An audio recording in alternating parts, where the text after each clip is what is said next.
All right. Any questions? And we're going to open up and start with just any questions from Numbers. Anything that we didn't cover that you would want to have any answers to? The last part of the book we moved through pretty fast. Feel free to ask those questions or ask me after class. And again, we're going to move through and start the book of Deuteronomy, and we're going to introduce it now. Let me open in prayer, and we'll get into that. Father, we thank you for this time together. We thank you for being able to gain in our understanding of Scriptures, to enrich our time in your Word. And Lord, I thank you that you will work in our lives and bring clarity to the Scriptures beyond the written words, but into our spirit, Lord. And thank you for blessing us with this time and work put into it. In Jesus' name, amen. So, we're starting in the book of Deuteronomy, and again, this is the last book in the Pentateuch, the books of Moses. We'll be into this through the new year. Next week, we're taking a break just to make sure that we don't lose people for the holiday and that they can keep up. We'll pick right back up, and then probably 3 weeks in Deuteronomy is what I'm thinking.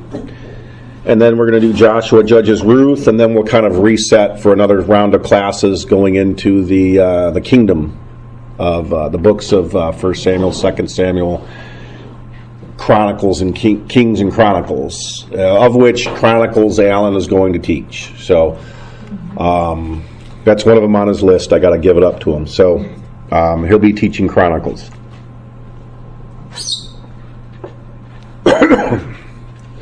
All right, so book of Deuteronomy is the fifth and final book of the books of Moses, the books that the New Testament would refer to as the Law, or simply as Moses, or the Pentateuch. These are names for the first 5 books. They're all written and authored by Moses, and it brings to a conclusion Moses' time with the people, and the book of Deuteronomy is named simply for the fact that it is the second giving, or the second writing of the law. And there's a reason for that. If you understand the continuity from the book of Numbers, then it makes a lot of sense, right? If you read Numbers and you understand what took place in the book of Numbers, having a book like Deuteronomy makes a lot of sense, okay? Why would we have to go over all this again? Well, because we have a whole new generation who needs to be taught and understand what it means to go into the land. Because the first giving of the law was given to their parents, was given to that first generation, but they were judged for their disobedience and were told they could not go into the land. And so the second giving of the law, Deuteronomy is what it means, and it was designed for this next generation. And they're literally on the doorstep of the land. They're going into the land, getting ready for that. And Moses stops, and over a period of some months, he gives this out. These are kind of his, call it a transcribing of his preaching notes, because they're really written as sermons, and they're really understood to be publicly spoken and given out to the people in that sense. So the memory verse there, Deuteronomy chapter 6 and verse 6, 7, and 8, kind of a long memory verse, but it gives the real sense of what the book is about. It's in the middle of the Shema. It's in the middle of Hear, O Lord, hear, O Israel, the Lord your God is one God, right? Yahweh is one God. And it gives the sense of why, what the really purpose of Deuteronomy. It's to put the Word of God in their heart, to teach them generationally, to teach them to their children, and to establish themselves as a nation that's going to continue on generation after generation obeying the Lord. That's the purpose. And so it's a good memory verse. And so that's Deuteronomy 6, 6 through 8. And again, the outline is broken down with kind of in the top part of the focus of the book is a first sermon, a second sermon, and a third sermon. And again, given right on the doorstep as a series of exhortations to the people, the second generation who was going into the land. And there's kind of a past, present, and future aspect to the book, too. You can outline it as the past and the present and the future. So the past is where the first sermon, you get into the historical recounting. He reminds them about what God has done for them. How did they get where they're at right now? How did we get here? How do we get to the point where we're about to go into the land? He recounts their 40 years of wilderness wandering and, to a degree, and, how he rescued them from Egypt and all that comes out of that. He gets into the second, it's kind of a present state, right? What has God done with us, the second generation? And then the third sermon is kind of what to look for in the land, right? Preparation, looking forward to being in the land. It generally kind of fits that pattern. And so we're on the plains of Moab, which is kind of south of Israel. It's in the southern area of Israel. It's in the desert area that's between, before the Sinai Peninsula, you get into the plains of Moab, south of where you're going north into Israel. So there's a lot of context for that, where they're at in the book, too, as they're going through and conquering some of the nations, or passing through some of the nations to get there. But that's the general outline, and then you have all the little breakdown of the book, the divisions in the middle, which help kind of just break down a little more of the understanding. So with that, we get into the first section here, an introduction into the book, where it says in verse 1, these are the words which Moses spoke.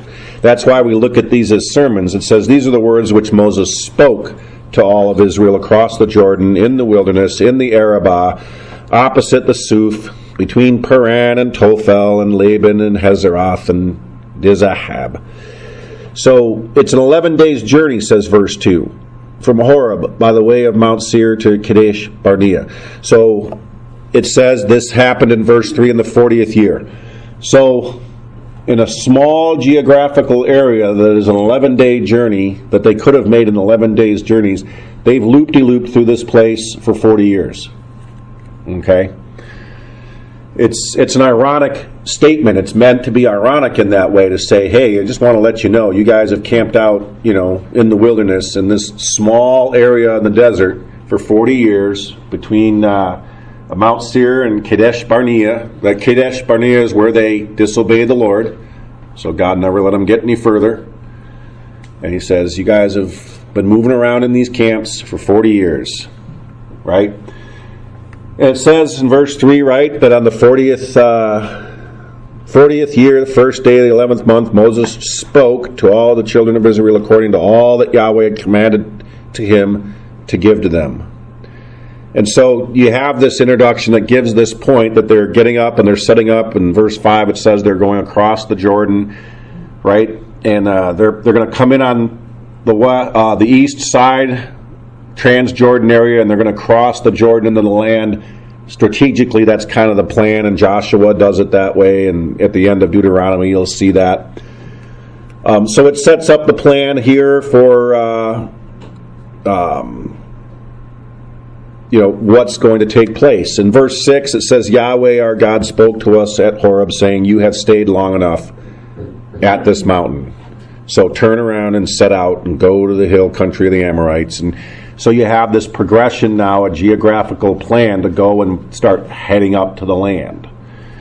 So Moses speaking this first sermon, it says, this is it. We've got our marching orders. We've been walking around in circles for 40 years, joke is that, 40 laps around Mount Sinai, and till they get it right. And literally, if you think about it from Numbers, they have to bury the last people out in the wilderness before they can move on. They can't go. They literally know that they have to wait for people to die in order to go. And Moses will be the last one, they're going to bury him in Deuteronomy. It's written about in Deuteronomy. So this is what happens. And so you get into verse 7 there. They have this progression of going into the Negev, again another desert area by the sea coast, the land of the Canaanites, Lebanon. He kind of gives some borders for you to understand the land, right? And in verse 8, that's where he kind of says, I have given over the land before you. Go in and possess the land which Yahweh swore to give to your fathers, to Abraham, to Isaac, to Jacob, to them and to their seed after them. And so then begins the historical recounting of, let's remember how we got to the point we're at, right? The first couple of chapters there, you get into this historical recounting, and that's what verse 9 begins, right? And he says in verse 9, remember way back when I said, I am not able to bear the burden of you alone, and Yahweh your God has multiplied you, and behold, you are, even to this day, like the stars of heaven in number. May Yahweh the God of your fathers increase you 1,000-fold more than you are, and bless you, just as he has promised you. But in verse 12, how can I alone bear the load and the burden of you and your strife? Choose wise and understanding men who are experienced. This is a recounting of what's taken place from Exodus and Numbers and Leviticus, right? Leviticus and Numbers. And he's recounting how they have placed leaders in the tribes, and this is how we got judges who are among you, right? So he gives you all the recounting of that, and in chapter 1. Chapter 1, verse 20, he goes on and he describes how it says, you have come to the hill country of the Amorites, which the Lord your God is about to give us, right? So, see that Yahweh your God has given over the land before you. Take up possession as Yahweh the God of your fathers has spoken to you, and do not fear or be dismayed.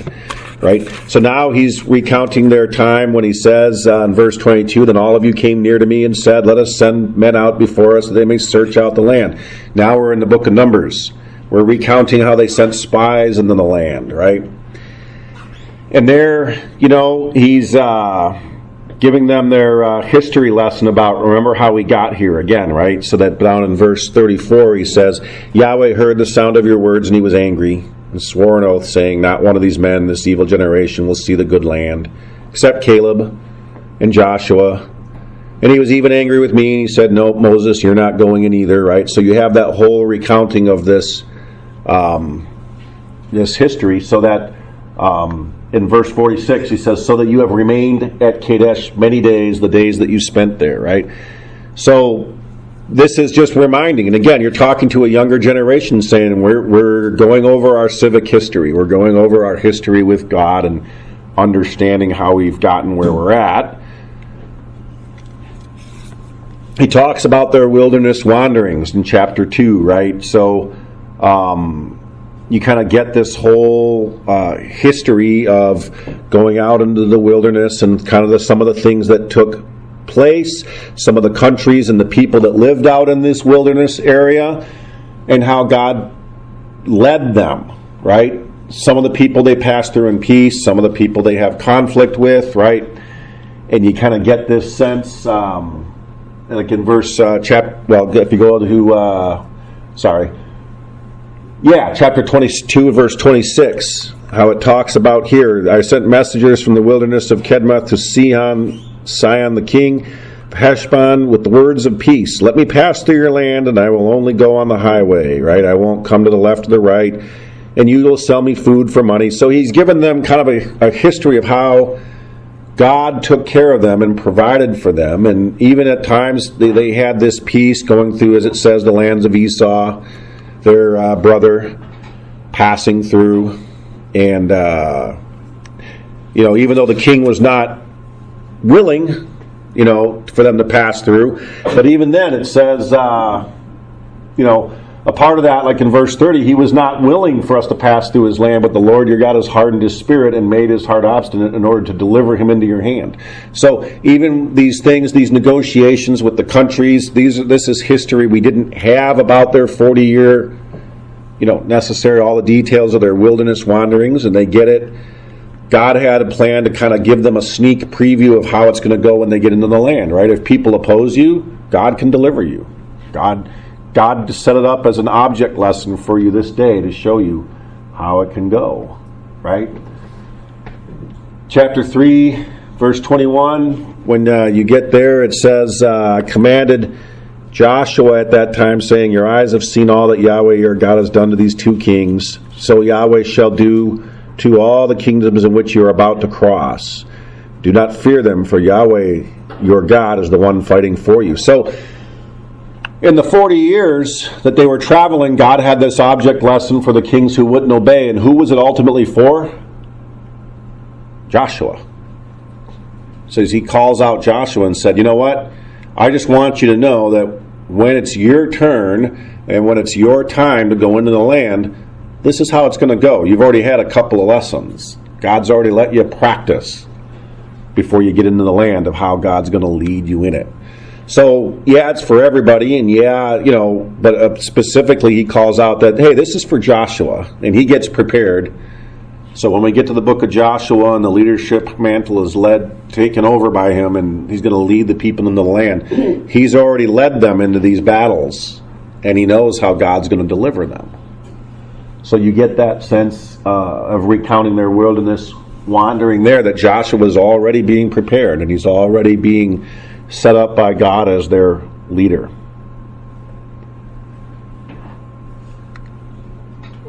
When you get to chapter 4, this is the summary of the sermon. Now that you've recounted the history, now that we see all that God has done, and he's gotten us to this place, he says in chapter 4, verse 1, see now, O Israel, listen to the statutes and the judgments which I am teaching you to do, so that you may live and go in and take possession of the land, which Yahweh, the God of your fathers, is giving you. So the style of exhortation, the style of preaching that Moses sets up here in chapter 4 is going to be repeated throughout the whole book. And you'll always have this, and it's happened previously, but it's really the style of the book in Deuteronomy. Sometimes it's called the blessings and the cursings, because in the end chapters of the book, that's what it is. I've set before you the blessings and the cursings, right? You either have a blessing for obedience or you have a cursing for disobedience. There is punitive, effects of disobedience to God, and he lays it out for them in such detail, right? That it's, whenever they're punished in the land, you have to imagine that they should have known, right? They should know. When they're exiled from the land and taken out, that's exactly what God said he was going to do, because he details it in so much, to the letter of detail that you're going, it happens exactly like that, right? But that's what he says. So you may live and go in and take possession of the land which Yahweh, the God of your fathers, has given you. You shall not add to the word in verse 2, which I am commanding you, nor should you take away from it, that you may keep the commandments of Yahweh your God, which I am commanding you. Now, here's kind of the object lesson in verse 3. Your eyes have seen what Yahweh has done in the case of Baal Peor. For all the men who walked after Baal, Yahweh your God has destroyed them from among you. Right? So when you happen to veer a little bit to the left and the right, you've already had an object lesson on this one. You've seen it out there, and you can go back and see, refresh yourself how God dealt with that. But he says to them, now your eyes have seen in the past what is done, right? But you who clung, in verse 4, to Yahweh your God are alive today, every one of you. See, I have taught you statutes and judgments, just as Yahweh my God commanded me, that you should do thus in the land where you. So, even all this, in the wilderness wanderings and their history, God says, you can look back in the past now and recount all how God has dealt. And it's applicable to what's going to happen to you in the land, right? If you stray to the left or the right, remember Baal Peor. Remember what happened there. God can deal with the people who are disobedient, and he can preserve the ones who are obedient. And so he can make a distinction there. And so he gives those lessons. And so in verse 9 he says, only keep your soul very carefully, lest you forget the things your eyes have seen, lest they depart from your heart all the days of your life. Right? And a part of it is, this is the interesting thing. Verse 6 is one of my favorites, backing up. But keep them and do them, because that's your wisdom and your understanding in the sight of the peoples who will hear these statutes and say, surely this great nation is a wise and understanding people. See, a part of the plan, call it the big picture plan for God, is that Israel is a kingdom of priests, and they are a display to the nations, right? We get too hyper-focused sometimes in thinking that God was just dealing with Israel and he didn't care so much for the other nations. It was never true. They were always meant to be a display to the other nations and to draw the other nations into attention to God and to teach the other nations this understanding. How do we know? Because he says it right here. This was if they obey and God blesses them, the other nations would say, look what's happening over there. So they're supposed to be a light and a witness to all the nations of the world. Absolutely. Yeah, and a quick question. Yeah. If they did sin, I mean, not purposely. Yeah. If they did sin, that's why they had the sacrifice. That's why they instituted the sacrifice. Absolutely. It's meant to keep a short account and a clean slate, right? And to help yourself refocus all the time and not, once you put that away, then like he says, you're going to forget, you're not going to remember what God has done, you're not going to remember how you're supposed to keep yourself clean. In their system, you're always thinking about it, almost too much, but you can't blame it because you're always thinking about it, right? So if you're operating according to the law, it doesn't save you, it doesn't keep, but it keeps you in the right status, that clean status of saying, I'm headed in the direction of walking with God, as opposed to the other direction, right? And,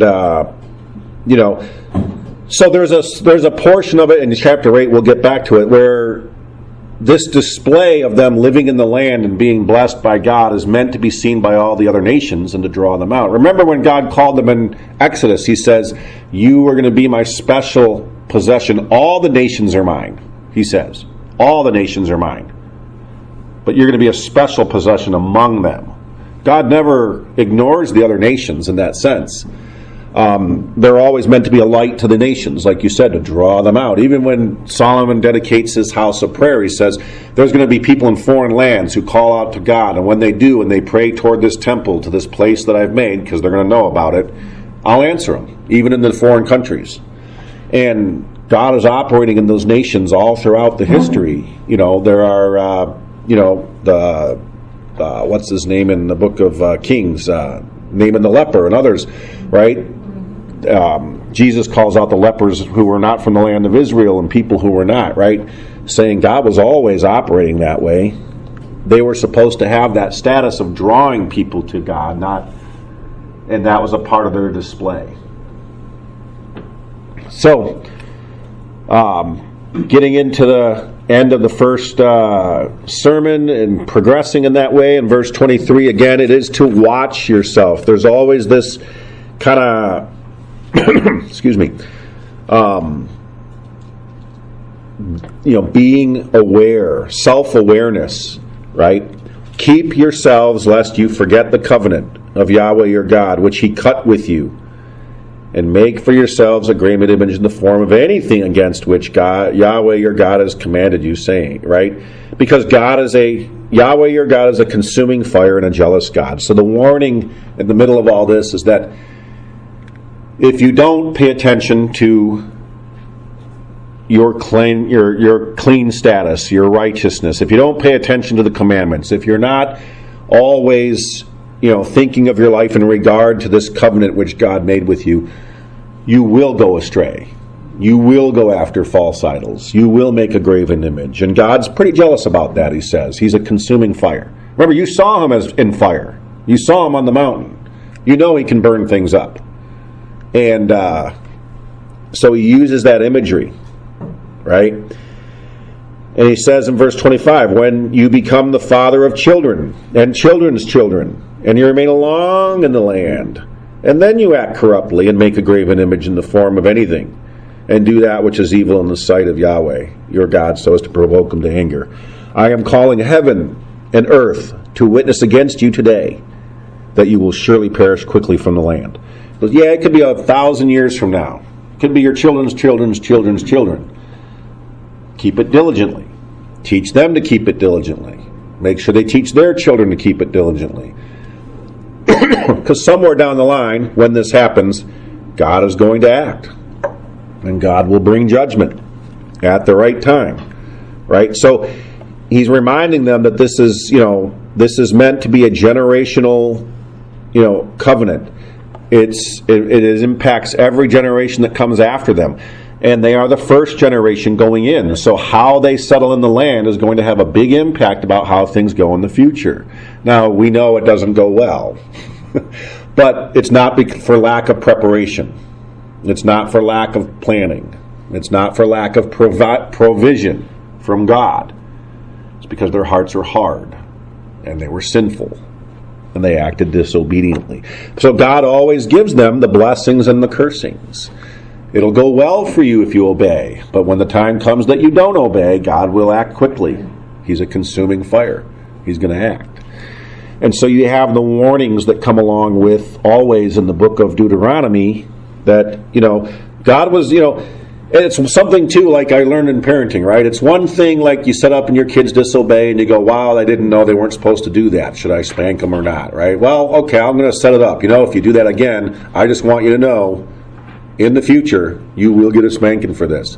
And then it comes to pass and you have to give them that spanking, right? It's just the way it is, And this is parenting. This is godly parenting. He's just setting it up ahead of time, So you already did that golden cow thing, and, you get into the land and do something like that, you already know what's going to happen. So when it happens, I warned you, and that's a godly love and a godly parenting from him to help them in the land.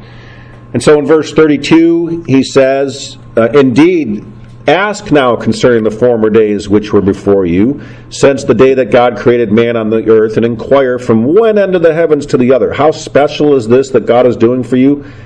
Has anything been done like this great thing, or has anything been heard like it? Right? Has any nation a history where God comes down from heaven and he visits people and he talks to them with a voice and he acts in his mighty acts in ways that are undeniable, right? So he's asking the question in verse 32, how special is it what God is preparing for you? Verse 33, has any people heard the voice of God speaking from the midst of the fire as you have heard it and lived? Or has a God tried to go to take for himself a nation from within another nation with trials and signs and wonders and with war and with a mighty hand and with an outstretched arm and with great terrors as Yahweh, your God, did for you in Egypt before your very eyes? To you it was shown that you might know that Yahweh, he is God. There is no other beside him.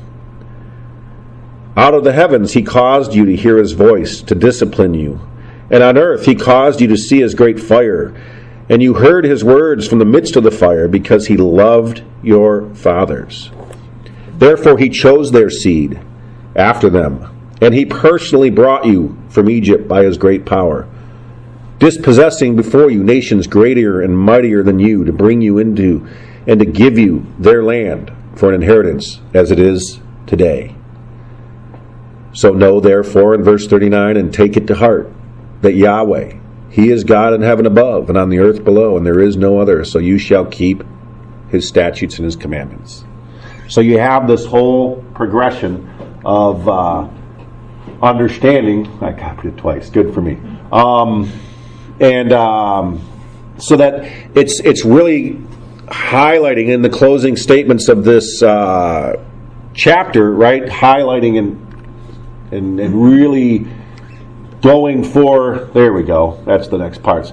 So, and highlighting how unique the situation is for them, right? You're about to do something that's never been done on the face of the earth before. You're about to, God created a nation from nothing, from one man, and he did it inside another nation. And he let you be born inside the nation of Egypt, and then he took you out, and he rescued you with mighty acts. And then you took all their gold, and they just gave it to you and said, get, right? So you came out with a whole national economy ready to go on your backs. And now you've carried that gold for 40 years. And he's not let your shoes wear out and all the things that he'll mention. And, he goes, and now you're ready to go in. Has anybody ever been able to say that any God, has ever come down and done anything like this? Never. This is unique in all the face of the earth. And so he gives that history, and he says, this is what the point, that it may go well with you and your children after you, that you may live in the land, right? So that's the whole point of this first sermon, right? He's given this historical recounting and saying, you guys need to know how special all of this is. You need to remember that, you've lived through and seen and witnessed things that nobody has ever seen. And God has dealt with you in a way that he's never dealt with anybody on the face of the earth except for Abraham and Isaac and Jacob and Joseph and then all of his descendants. And now it's you, this generation of people who are about to go into the land. So that's the first sermon in the first 4 chapters, book of Deuteronomy.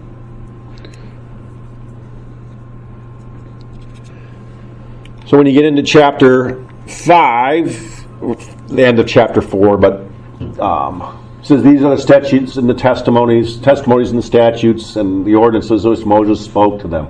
So that's just the introduction statement there. As you get into chapter 5, really he begins with the 10 Commandments, and he begins to lay out, remember how important the 10 Commandments are. Okay? So the second sermon is the present. Now I'm preparing you for the present. We're going into, even though he's repeating, right? I'm going to give these 10 commandments. Hear, O Israel, in chapter 5, verse 1, the statutes and the judgments which I am speaking today in your hearing. So we're in the present. That you may learn them and be careful to do them. Because Yahweh, our God, cut a covenant with us at Horeb. Yahweh did not cut this covenant with our fathers, but with us, with all of those who are alive today, right? So this is the present. This is the giving of this covenant and the repeating of this covenant for those not from the past, but for those of us who are alive today, he says. So this is why we move into the present. And chapter 5, then he goes in and he recounts how, as it says in verse 4, Yahweh spoke to you face to face at the mountain from the midst of the fire. And I was standing between Yahweh and you at that time to declare to you the word of Yahweh, for you were afraid because of the fire and did not go up. So he begins to recount that, right? And he recounts the law and the commandments. Love the Lord your God with all your heart, soul, mind, and strength, right?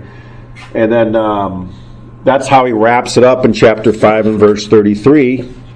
Where he gives that summary of the giving of the law, right? Be careful to do all that he has commanded you, right? In all that he has commanded you, you shall walk, that you may live and that it may be well with you, and that you may prolong your days in the land which you will possess, right? So you have that kind of a statement that says this is meant to be, foundational. It's meant to plant you into the land for a long time. And that's what God is really preparing. He wants them to think long term about all of this. And so all the preparation that they get now, and that they've recounted their history, and now they're looking at the present, it's because God's putting you in there, and he wants you to be in there a long time. Chapter 6, he goes in, and again, the Shema of chapter 6 and verse 4 says, Hear, O Israel, Yahweh is our God, Yahweh is one. And you shall love Yahweh your God with all your heart, and with all your soul, and with all your might. These words which I am commanding you today shall be on your heart, and you shall teach them diligently to your sons, and you shall speak of them when you sit in your house, and when you walk by the way, and when you lie down, and when you rise up. Basically all the time. They're to be in every present part of your life, in every aspect of your life. Whether you're rising up or sitting down or going along the way, there's application from God's Word to keep you on the right path. And so it's really, again, and this is why, as you raise your children and you teach them diligently, you're teaching them about everything that you observe in life. As you go along and you see the good and the bad, you can point it out and say, this is because God said, right? That's how you're supposed to teach your children. When you rise up, when you sit down, when you're along the way. Everything is a life lesson. Everything becomes a part of how God has taught us and what He can show us. Whether it's a warning to avoid it, whether it's a blessing for obedience, right? Or it's a, cursing for disobedience, consequences that come along, and you say, this is how consequences work. So it's, very important in establishing them in the land that this is not just for you, but it's for your children and your children's children and your children's children's children. And, right, one of the biggest hurdles of any church is to create a multi-generational church, is to have people who can teach their children diligently and to pass the next generation on and have a church survive generation after generation. It's a challenge because it's a difficult thing to do. And so God commands it. Teach your children in chapter 6 and verse 4. Then he says in chapter 6 and verse 14, you shall not walk after other gods, any of the gods of the peoples who surround you. And for Yahweh your God is in the midst of you. He's a jealous God. And lest the anger of Yahweh your God be kindled against you and He destroy you from the face of the earth. So going into the land is great. It's going to be the biggest blessing of your life, but it also comes with the biggest warning, right? You get a lot of blessing, but you get a lot of responsibility. And if you stray from the path, the consequences come pretty swift, right? So you can't get all the blessing without the warning about what happens if you walk after other gods. And so he kind of gives that. And then verse 16, it's described that way. Do not put him to the test. As you tested him at Massah, right? So he gives the, excuse me, he gives the warning about it in verse 16 to not put the Lord your God to the test, and he gives the recounting about it, why, what happens, what happens when you do. So that, and again, the point of this is in chapter 6, look at verse 20, it says, when your son asks you in the time to come, saying, what do the testimonies and the statutes and the judgments mean, which Yahweh our God commanded you? Then you shall say to your sons, we were slaves to Pharaoh in Egypt, and Yahweh brought us from Egypt with a strong hand. Moreover, Yahweh showed great and calamitous signs and wonders before our eyes against Egypt, Pharaoh, and all his household. But he brought us up from there in order to bring us in, to give us the land which he has sworn to our fathers. And so you're to teach the history, and you're to give a personal testimony. What has God done to bring us to this point? Why do we obey these commandments? Let me tell you about what God has shown me, and I'm teaching to my children, right? I teach what God has shown me and taught me in my life, and I pass it on to my children when they ask. They want to know, why do we do these things? What has God done for us? So application is, we teach our children our own testimonies. We teach our children what God has done, how he called us, how he saved us. And this is what we do. And so we get to chapter 7. And he says, here's kind of the preparation for going into the land at this point.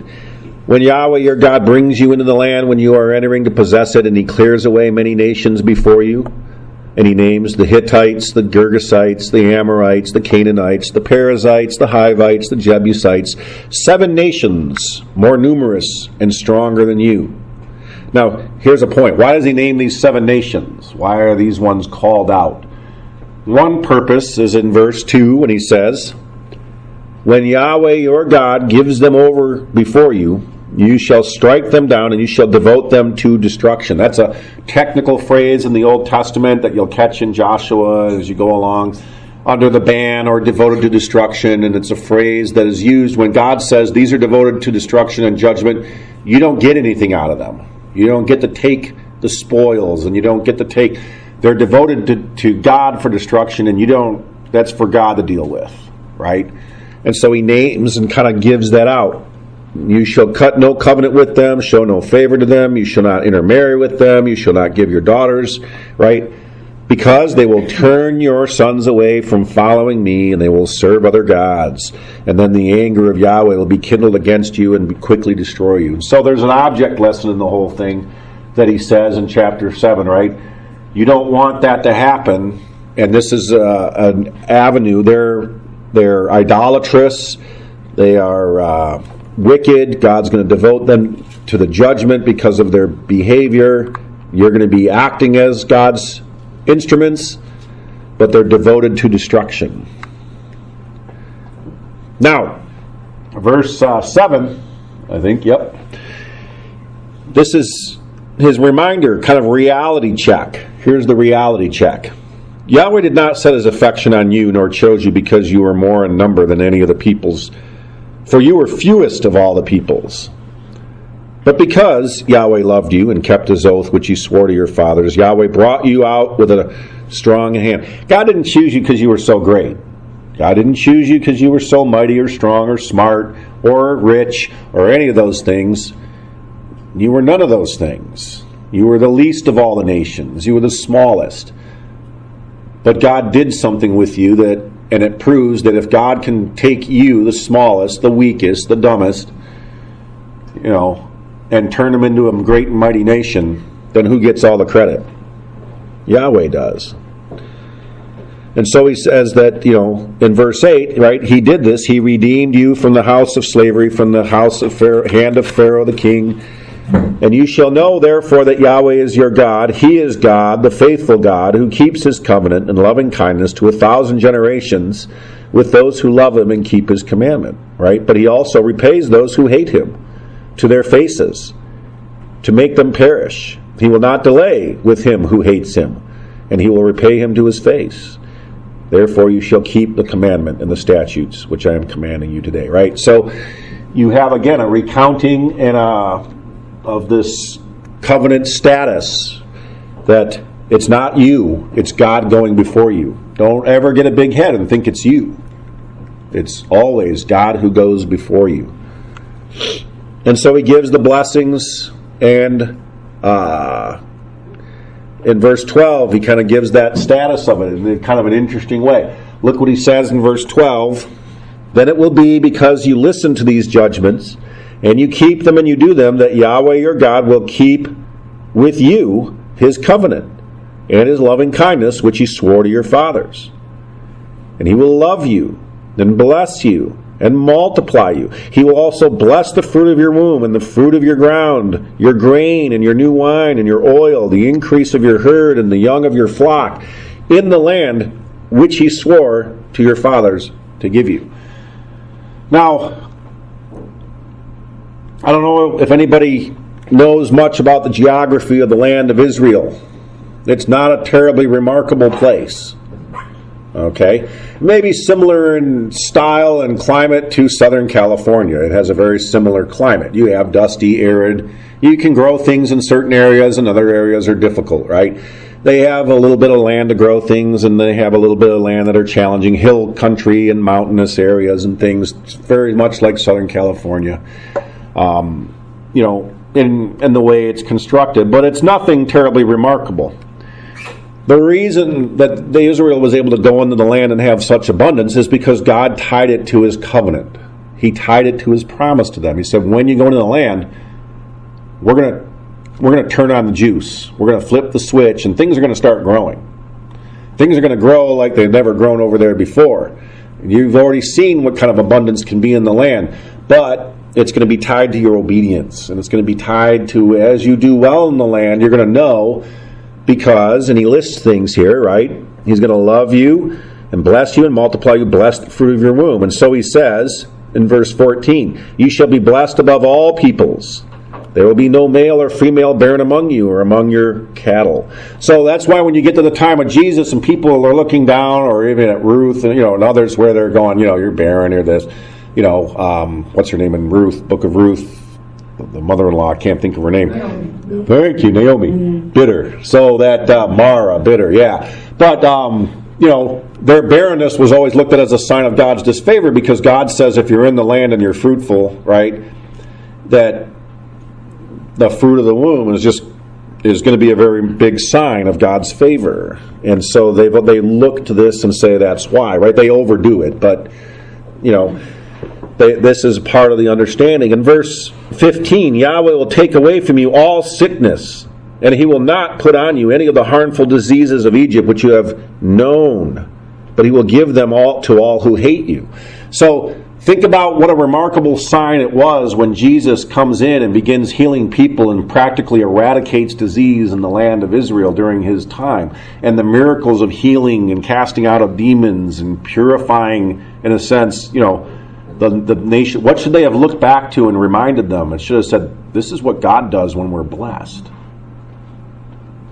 This is what part of God's blessing for going into the land. He eradicates disease. And so the signs and wonders that Jesus performed. Then it says in verse 16, and he who shall consume all the peoples whom Yahweh your God will give over to you, and your eyes shall not pity them, nor shall you serve their gods. Right? For that would be a snare unto you. If you should say in your heart, these nations are more numerous than I, how can I dispossess them? You shall not be afraid of them, nor shall you shall well remember what Yahweh your God did to Pharaoh and to all of Egypt. The great trials over which your eyes saw, and the signs and wonders which were done by his mighty hands. And so again, remember how God can do things, right? Let me see if I got the next. I'm getting behind. Yeah. So in verse 22, he says, as you're going into the land, right? God's going to be able to clear them out before you, and you shall not pity them. And then he says, just continuing that, in verse 19, the great trials which your eyes saw, the signs and wonders, and the mighty hand and the outstretched arm by which Yahweh your God brought you out, so shall Yahweh your God do to all the peoples of whom you are afraid. You've already had lessons in this. Moreover, Yahweh your God will send the hornet against them until those who remain and hide themselves from you perish. You're going to go and fight against an army. They're going to go hide in the caves, and God will just send a fleet of hornets to kill them in the caves where they're hiding, wherever they're hiding, right? He says God can do that. You don't have to worry about it. You won the battle. God will deal with those who are hiding. He can do supernatural wonders.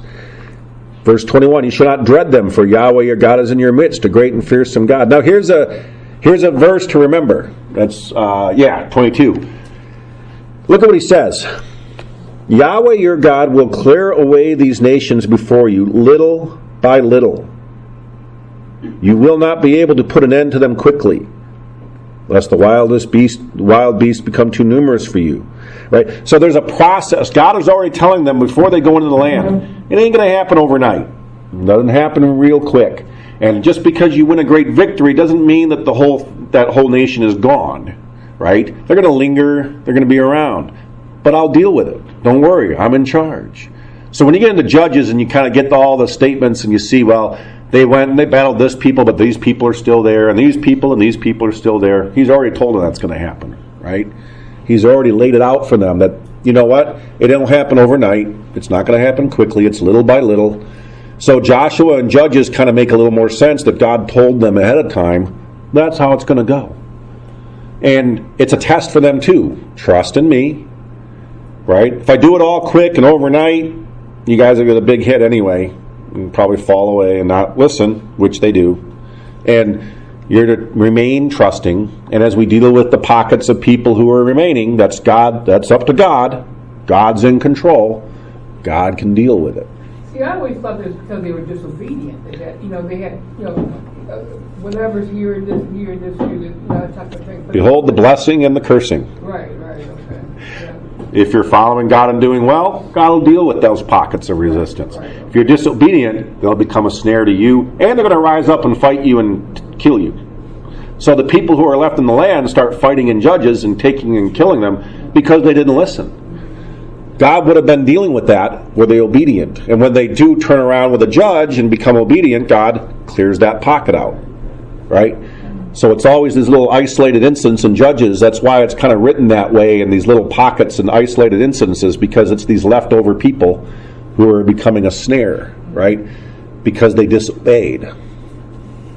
So, we'll stop with chapter 7. We'll pick it up in chapter 8, and we'll continue on. But if I have any singing voice left, we'll see how that goes in the next class.